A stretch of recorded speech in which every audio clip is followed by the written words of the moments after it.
వరేణ్యుడు శ్రీ తత్వానంద స్వామి వారి శ్రీ చరణాలకు ప్రణామాలు ఆచరిస్తూ భక్త మహాశైలారా, ఈరోజు గీతా జయంతి, మార్గశిర శుద్ధ ఏకాదశి పరమ పవిత్రమైనటువంటి రోజు.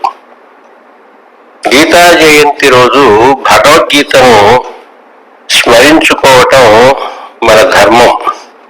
ఎందుకని అంటే భగవద్గీత మన నిత్య జీవితానికి అత్యంత అవసరమైనటువంటి గ్రంథం.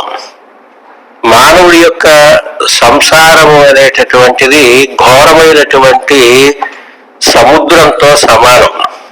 సముద్రం ఏ విధంగా అయితే చాలా లోతుగా ఉంది, అనేక ప్రాణహాని కలిగించేటటువంటి జలచరాలతో కూడా నిండి ఉంటుందో, అలాగే సంసారం కూడా చాలా లోతై కష్ట సుఖాలతోటి కలిగి ఉంటుంది.